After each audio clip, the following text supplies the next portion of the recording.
Hey, welcome back to Blue and Blur, everybody. My name is Mark. And I'm RJ. And when we get back, we're going to talk about team captain Austin Matthews.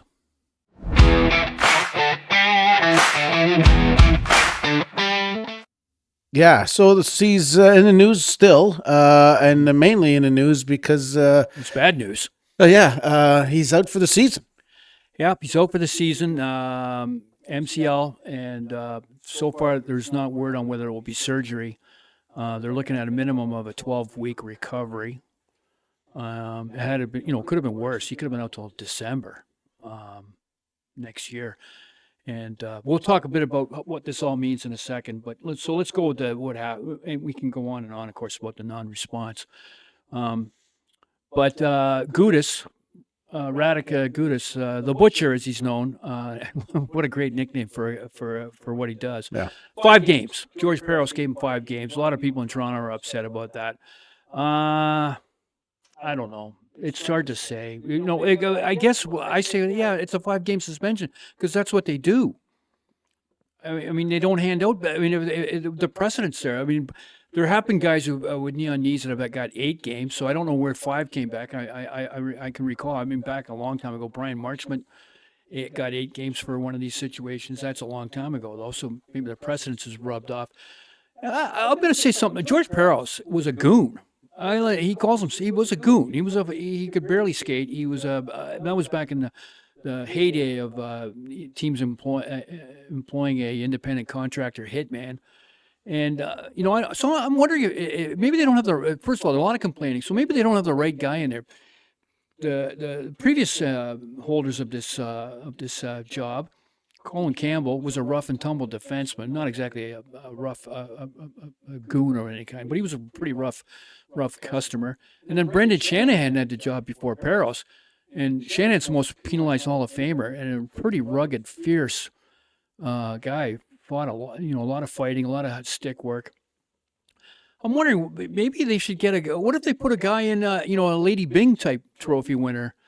They get a different perspective might change the things about how these suspensions are worked out. That would be one idea. Connor McDavid's saying, well, no, everyone's complaining about it, so we got to do something different. And the second thing, I haven't heard anyone offer this one up. So here's my own other idea. Every time you get a suspension, it's a mark. So your first suspension, you get your 5 games if it's worth 5 games. Your second suspension, that's automatically 1 game right there. So they established, well, it was just a mild high stick thing. So it's 3 games. Plus 1 for 4. Gudas, in this example, he's on his 5th suspension. That's 5 more games. So it would have been 10. I think everyone would go, wow, 10 games. I just think the problem with the whole thing, to wrap it up on how the NHL handles punishment, no one's ever going to be happy. No one's ever, whatever they decide to do, someone's always going to say, it doesn't work. So maybe the system they got. Although there was a suspension 2 weeks ago that I was horrified by. Malkin got 5 games for taking a stick right to a guy's head. Now the Gudas thing's ugly and everything like that, but it was him making a motion to obstruct Matthews in the dirtiest, very dangerous way. But it still was a hockey play, whereas the Malkin injury was a really criminal assault. So I don't know why Malkin only got 5 games. For the he got a phone call thing too, so it's automatic max 5 is the worst can be done. He should have been called into the carpet. You can't. It's just a bad look for the league to have guys be allowed to swing their sticks at guys at another player's head. And that set a very bad precedent. Anyway, on with Matthews. So the media is going on and on and on and on and on and on about 2 things they're saying. Well, Matthews has got to hate that his teammates didn't respond. And secondly, they're going, well, it's going to make him not want to be back. He's going to try to get out because of that. And I think there is a good possibility that the Gudas hit on Matthews is the last play that Austin Matthews will ever do in front of Toronto fans. It could be the end of his legacy here because of the way things play out. And maybe the way they should play out, because we'll get into that.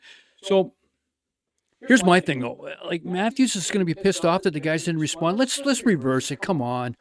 If it was Willie Nylander, if it was Matthews had the puck in the Anaheim zone and he threw the puck over to Willie Nylander and the Butcher went after knee on Willie, is Matthews rushing over there and grabbing the Butcher?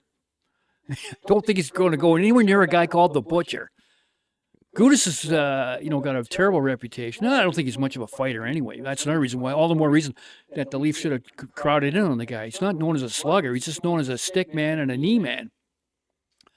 But Matthews wouldn't have gone. Matthews wouldn't have gone after him. I know that. Matthews would have just skated to the bench, just like Riley, and at the end of the game, he would have said, I didn't see it. Yeah, he's just not that style of player. I can book that. So I don't know why the media is going on about Matthews. It's terrible. Matthews must be pissed off. If anyone understands what Willie and Morgan did, it's Matthews, and that could be another reason why Morgan and Willie didn't jump in, because he doesn't jump in. He sets the culture. I just find that crazy. Anyway, so what do we do about it? He's out. Luckily, it's not that serious of an injury. Should be back skating, and some scouts and teams could take a look at him when he's working out with McDavid down in Phoenix or whatever they do in the summer. So, yeah, but it's not that bad of an injury, like you say. But those types of injuries, you never come back the same. You never come back 100%. You tear ligaments. Well, he doesn't come. No, and I think we've got the evidence to support that Matthews is not a guy who comes back from injuries. He seems every time he has an injury, another couple of kilometers go off the shot, another second or something goes off, half a second goes off the sprints, the skate burst analysis. He's clearly not the same player he was 3 years ago when he got to 69 goals. He's just not the same player. Mm-hmm. And the $14 million is out the window. He's not a $14 million hockey player. And there's a lot of people here in town still think this guy is just magically going to do the $6 million. $6 million would be better. He get to be the $6 million man. All of a sudden, get bionic wrists and legs, and I just don't see it. So I think the Leafs ought to try to talk him out of waiving his move. But what the conversation has to, they have to say to him, look, you want to leave? It's not going to be pretty here. Where's he from? Is he from Minnesota? No, he's from Phoenix. Phoenix. You think he'd go down to Phoenix? Well, they don't. Well, no, Phoenix. I'd love it. I'd love it if he went to Phoenix. They don't have a team. No, what am I thinking? Utah. Utah. Well, I don't know I'll tell you where he's going to go, and it scares me actually. I hear rumors of Los Angeles, and Kenny Holland is going to go after him, and I know who we're getting back. I looked at their team. Corey Perry? No. Well, he's gone. He's already gone. We're getting Quentin Byfield. Quentin Byfield with LA picked him 3 or 4 years ago, 3rd overall, and he's been a bust. He's a big lad. He doesn't play physical either, and he doesn't score. And so the package will be Byfield and some draft picks and some kind of mid-level second unit defenseman. I can see the trade now. Watch for that. So there's a lot of talk about Matthews maybe going to LA. Anyway, what I think has to happen, 2 things have to happen. First, man, in Toronto, they have to get to the point where they are going to, I'm not talking about maybe they have to take it down to the studs, but, I guess trading Matthews would be. At this point, I think I would. That'd be taking the roof off. But I think I really believe, I'm going back to Pelly's letter. I don't know, if they keep Treliving, I think they could try to just put tape and glue on this and go again next year. I think like what you said before we went on air, one of the two needs to go, right? Well, no, we've got 4 guys here. Well, Tavares is really off the books now. He's a third line center that they're forcing to play second line minutes. His money doesn't matter anymore. But Riley, Nylander, and Matthews, you got to at least try to. I think you got to try to. Nylander maybe is a hard one to get rid of, but Nylander's part of the culture. They got to get rid of this culture. Yeah, so in a way, I think they have to rip it down. But it's hard. It's hard for general managers and owners to do that. Yeah. Nylander's the only one that's been performing, of what I've seen. Yeah, but he exudes that culture of just mañana and everything's great and gosh, I know he wants to win. I've seen the Prime Amazon Prime documentaries and all that, but when he's on the ice, he takes minutes. I mean, no one takes minutes off like that guy. He'll just skate around sometimes. He doesn't hit people. He doesn't do anything. You can see he just lifts his when the camera's not on him, he's just floating around. He's part of the culture problem here. They've got a culture problem here, and what they've done over the last 10 years is put the coat hangers and glue in there. By that I mean sign guys like Wayne Simmons or trade for Foligno, bring in remember Brian Boyle and Matt Martin. This year was Dakota Joshua, Ryan Reeves, and we're going to change the culture. What they're doing, they're just slapping paint on over top of the scratches in the car. I mean, it doesn't work. That's not changing because these guys aren't. They're third, fourth line guys, mostly fourth line. They're not changing the culture. No one. They don't. They're not on the ice enough. You got to have like 5 of those guys anyway. I think somebody's got a voodoo doll and just keeps poking at it every year. Well, they got to do something about Matthews because here's the thing: if this summer they got to have a talk with him and they say, "Well, what's the plan next year?" Because before July 1st next year, you got to ink up again, and it ain't going to be pretty because you're going to say, "Well, I want 8 years now." No, we don't want you for 8 years because your body's falling apart, and we don't want to pay you $14 million. So it's going to be a very difficult conversation anyway.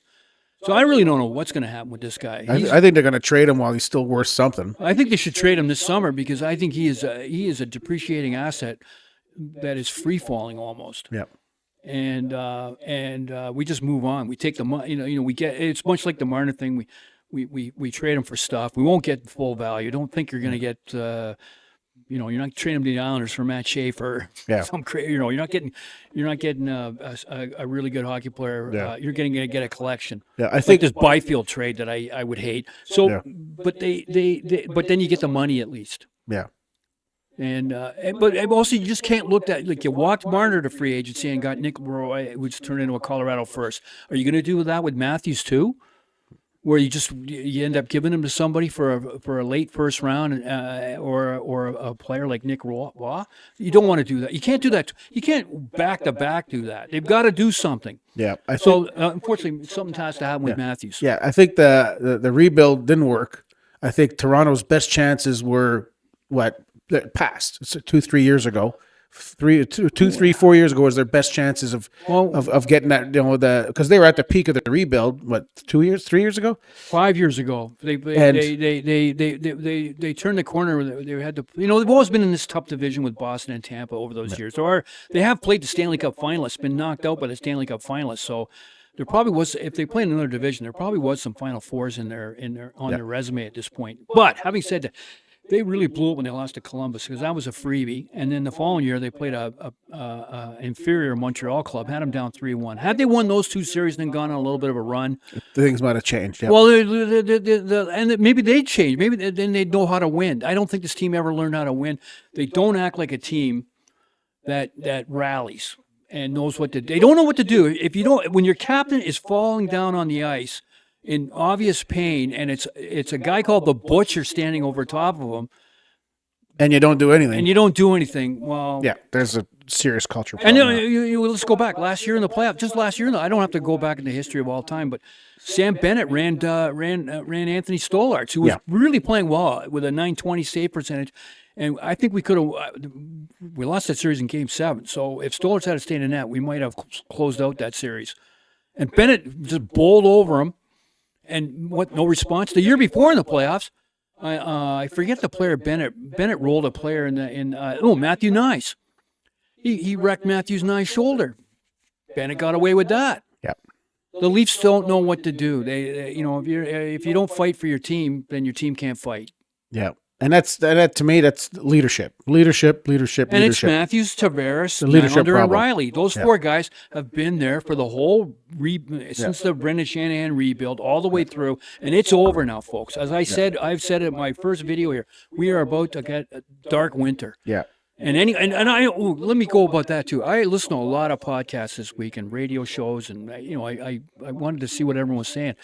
And there's a lot of guys. Oh, we can't dump Matthews. We can't dump Nylander. We can't blow it up because Matthews and Nylander they're in their window right now. I've seen enough. Well, that window's dirty, and no amount of Windex is going to get them to a Final Four with those guys. Matthews' window was 2 years ago. No, Matthews is beat up, and Nylander doesn't want to do enough to win. Riley's not a good defenseman anymore, and I've seen enough. But there's media out there going, maybe next year just maybe make a couple of adjustments. Chris Tanev's going to come back, 37 years old. The goaltending will be better. Will it? Yeah. I think Tree Living's got to go too. We're almost out of time here, but That's another whole another article. What are you going to do with him? Like Yeah. you have to have first of all, you have to figure out who's at the top of the pyramid making these decisions. Yeah. And then, so I think you have to get who's your general manager. If it's Tree Living, it's Tree Living. If it's not, it's not. Yeah. Whoever comes in, their first order of business this time is Matthews. Because when Tree Living came in, his first order of business, to be fair to him, he only had 3 weeks because of the Dubas. That's another schmozzle Shanahan did. Tree Living only had 3 weeks to figure out Marner because Marner didn't even have a no trade at July 1st, and Tree Living came in first week of June. Tree Living could have solved the Marner thing right then and there. I get it why he didn't. But the new general manager has to go right up to Matthews right away and say, what are we going to do with you, buddy? Yeah. Anyway, that's the way we're at. It's always fun to. It's more fun, probably. Toronto Maple Leafs, they are the soap opera. They are. They are a soap opera. Yeah. Anyways, let us know what you think in the comments down below. Do you think it's a leadership problem? I think it's a leadership problem from the top down. They're not teaching these kids how to win, and they're not teaching them how to be winners. And so, what do you think down in the comment? Like and subscribe, and we'll see you in the next video.